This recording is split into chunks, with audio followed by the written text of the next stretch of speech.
Si vous avez déjà visité les montagnes rocheuses, vous avez probablement aperçu des panneaux démarquant la ligne continentale de partage des eaux, soit l'épine dorsale de l'Amérique du Nord. Tous les bassins versant à l'ouest s'écoulent dans l'océan Pacifique, et tout ce qui se trouve sur son versant est se précipite directement dans l'Atlantique. Il n'existe qu'un seul cours d'eau dans le Wyoming, qui n'a pas pu choisir de camp et se déverse dans les deux océans en même temps. North 2 Ocean Creek commence son périple en haut de la chaîne des Tétons. Les sommets enneigés fournissent une toile de fond idéale, tandis que la rivière entame sa descente, serpentant à travers les vallons montagneux et les forêts boisées. Alors que le ruisseau suit son cours, il parvient à Two Ocean Pass. Il s'agit du carrefour géographique où le cours d'eau se scinde en deux branches, le défluent Atlantique et le défluent Pacifique. Le ruisseau Pacifique se dirige vers l'ouest pour affluer dans le bassin hydrographique de la Snake River, à laquelle il apporte ses eaux avant qu'elle ne se jette elle-même dans le fleuve Columbia et atteigne finalement l'océan Pacifique. Le ruisseau Atlantique se dirige vers l'est et se jette dans les rivières Yellowstone, puis Missouri, puis dans le Mississippi avant de se déverser dans le golfe du Mexique. Si vous reliez les bassins versants de ces deux ruisseaux sur une carte, vous obtiendrez une seule grande ligne bleue s'étendant de l'Oregon jusqu'à la Louisiane. Les explorateurs luttant pour découvrir le fameux passage du nord-ouest entre les deux océans ne savaient pas qu'ils auraient pu utiliser ce ruisseau. Il leur aurait juste fallu se contenter de très petits bateaux. Certains scientifiques pensent que les truites fardées ont trouvé la bonne technique. Elles parviennent à migrer de la Snake River à la rivière Yellowstone, en passant probablement par le North 2 Ocean Creek. Techniquement, ces poissons peuvent parcourir près de 10 000 km, couvrant toute la distance d'océan à océan sans jamais quitter l'eau douce. Le ruisseau conviendrait parfaitement à un tel voyage. Il y a des sentiers de randonnée dans le parc national de Grand Teton qui mènent à Two Ocean Pass. Si vous vous sentez l'âme d'un aventurier, vous pouvez littéralement vous tenir au carrefour du continent et assister au commencement de ces deux périples aquatiques. Le lac de Lonar en Inde serait apparu, comme qui dirait de nulle part, il y a environ 52 000 ans. Des données plus récentes suggèrent qu'il pourrait être beaucoup plus ancien, probablement de plus d'un demi-million d'années. Au début, les chercheurs étaient convaincus que ce lac était l'ancien cratère d'un volcan depuis longtemps éteint. Mais par la suite, des géologues ont effectué une analyse détaillée du sol et de l'eau et ont découvert que le Lonar était d'origine spatiale.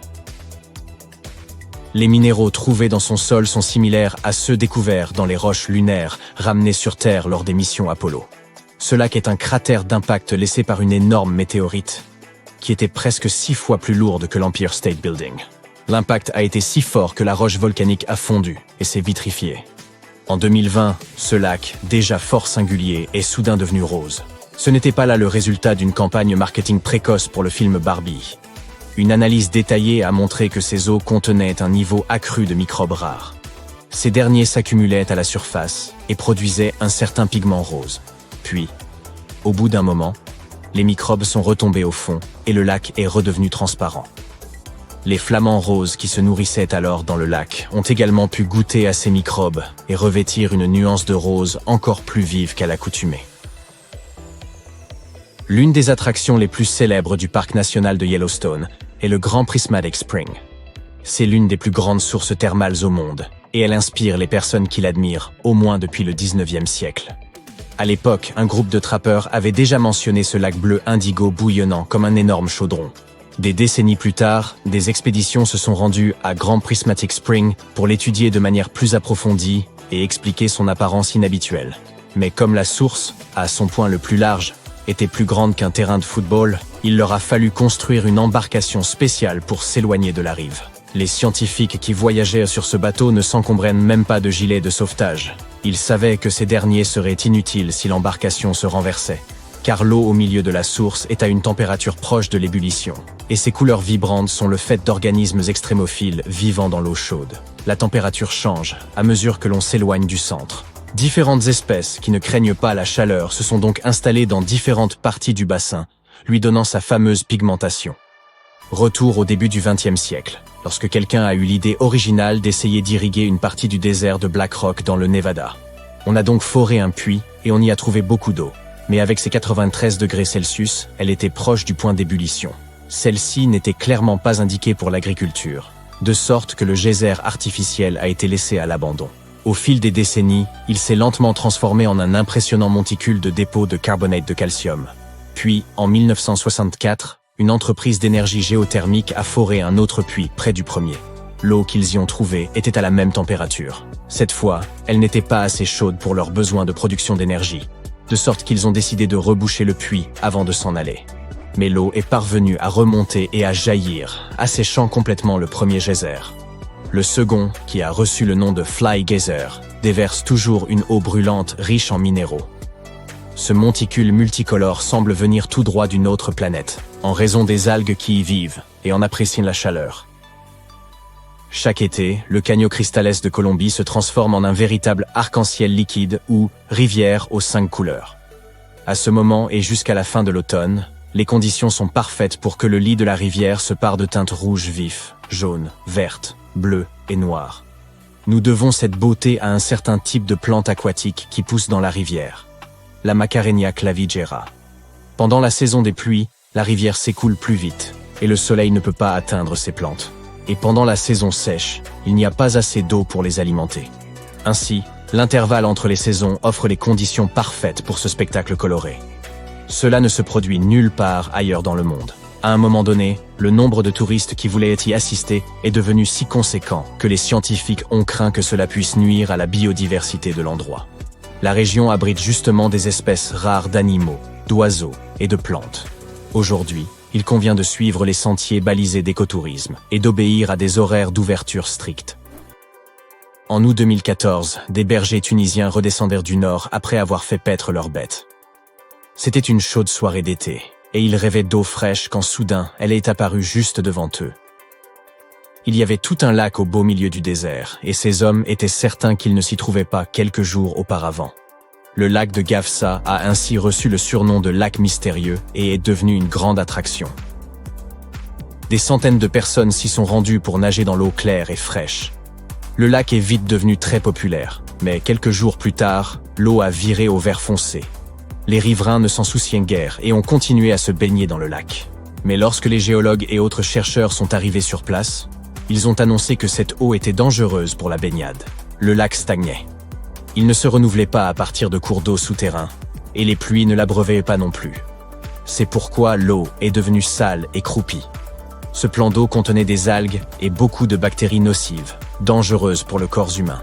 Les scientifiques ont également découvert que le sous-sol de cette région présentait des dépôts de phosphate. Cette substance peut présenter des résidus radioactifs, mais cela n'a toujours pas empêché les gens de se baigner dans le lac au milieu du désert. Comment il est arrivé là demeure un mystère. Certains experts pensent que de fortes pluies ont pu remplir une cavité dans le sol.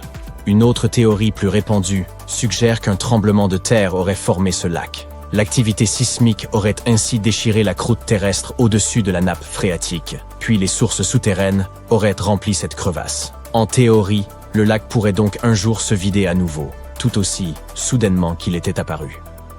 Un pont, une structure essentielle dont l'existence remonte au néolithique. Le plus ancien encore debout est le pont mycénien de Kasarma, édifié il y a plus de 3000 ans. Mais il est un fleuve qu'aucun pont ne permet de franchir. L'Amazone, le plus imposant cours d'eau de la planète.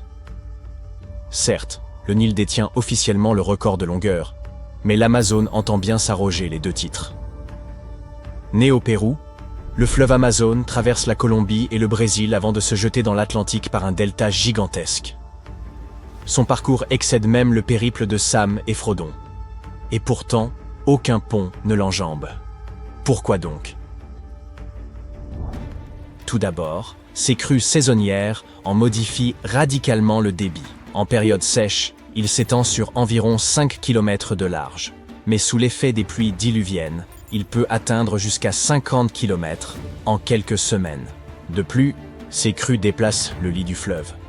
Construire un pont sur un terrain qui se métamorphose en étendue d'eau pendant 4 mois de l'année relève d'un défi technique considérable, mais pas hors de portée. Rappelez-vous vos cours de géographie. Les berges fluviales, notamment en Amazonie, sont souvent instables et sujettes à l'érosion. Les pluies torrentielles engendrent par ailleurs des marais, véritables régulateurs naturels des crues, qui filtrent l'eau et abritent une faune d'une grande diversité. Cela implique qu'une partie de cette zone humide devrait être drainée pour permettre la construction d'un pont. ce qui causerait des dommages irréparables à la faune locale. De plus, les fondations nécessaires à ce pont devraient être profondes, entraînant des coûts considérables. La pluie engendre un autre problème majeur dans ce projet. Elle provoque une élévation du niveau de l'eau pouvant atteindre 13 à 15 mètres. Bien sûr, des ponts ont été construits au-dessus de profonds cours d'eau, comme le pont Padma, une structure colossale aux fondations de 127 mètres. Toutefois, en raison de l'érosion rapide du sol amazonien, le pont devrait être conçu à partir de structures flottantes, appelées pontons, qui se révèlent peu adaptées à une rivière dont la profondeur fluctue à sa guise. Passons maintenant à un autre obstacle majeur pour l'ingénierie humaine, la forêt amazonienne. S'étendant sur 9 pays, cette forêt est si vaste et dense qu'elle pourrait couvrir presque la moitié de l'Europe. Par conséquent, un pont relierait très probablement 2 sections de la forêt, apportant un progrès insignifiant pour la faune locale, comme les capybaras et les jaguars. Naturellement, les principaux bénéficiaires d'un tel pont seraient les humains. En effet, l'essentiel des populations locales se trouve réparti autour des affluents de l'Amazone, loin du fleuve lui-même. Après tout, qui voudrait vivre comme un castor au bord d'un barrage? Il existe même un État, l'Amapá, sur la rive gauche de l'Amazone, qui est totalement coupé du reste du Brésil. Vous pourriez facilement visiter son voisin, la Guyane, mais pour atteindre une région différente du Brésil, il vous faudrait recourir à d'autres moyens de transport. À l'exception des petites communautés riveraines qui vivent directement sur les bords du fleuve, ce qui va de soi, les grandes villes ont été établies près des rivières tributaires, comme le Rio Negro, qui possède un pont, ou la rivière Nanay, au Pérou.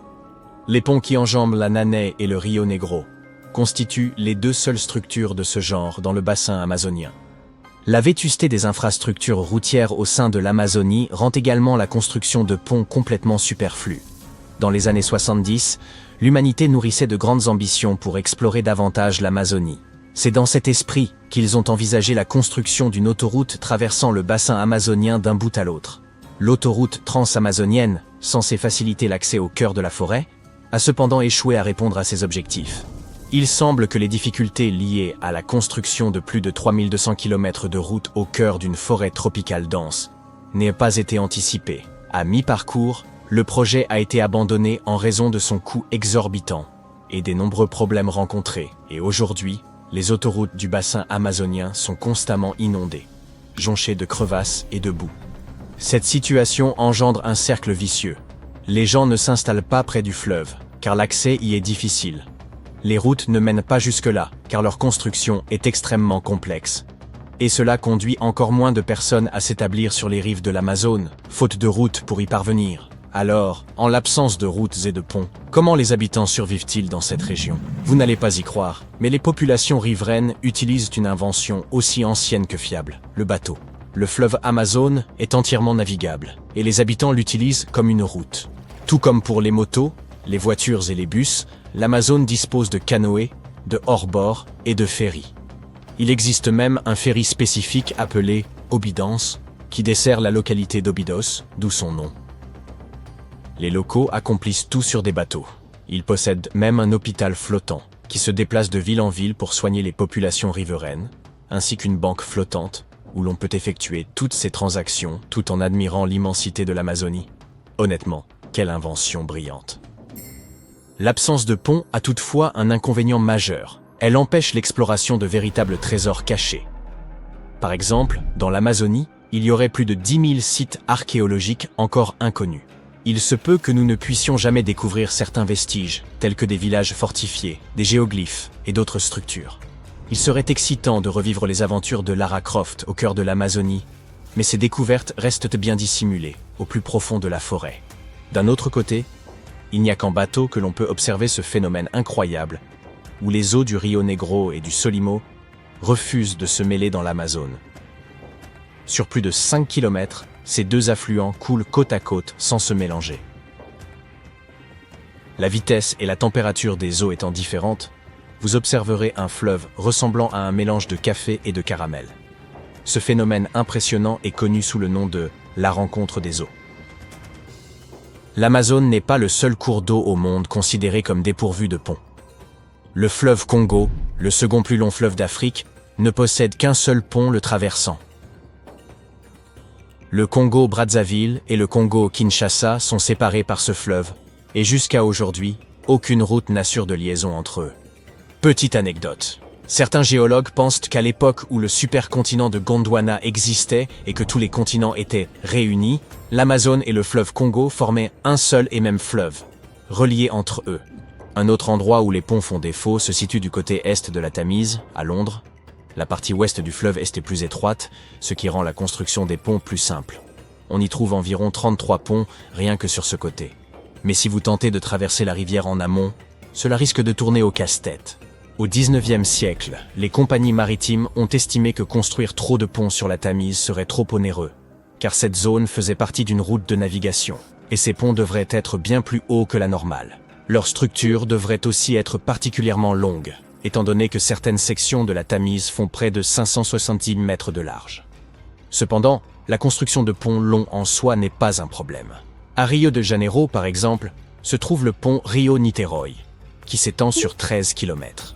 Lorsqu'il a été érigé dans les années 70, il était le second plus long pont au monde. Cette structure est si vaste qu'en 2018, une petite fille est née pendant que sa mère la traversait, et depuis, le lieu inscrit sur son acte de naissance n'est ni plus ni moins que le pont. Il n'y a pas non plus de demi-tour possible, de sorte que si vous l'empruntez par erreur, préparez-vous à un long trajet. Alors, la prochaine fois que vous déciderez d'explorer l'Amazonie, n'oubliez pas d'emporter votre propre canot.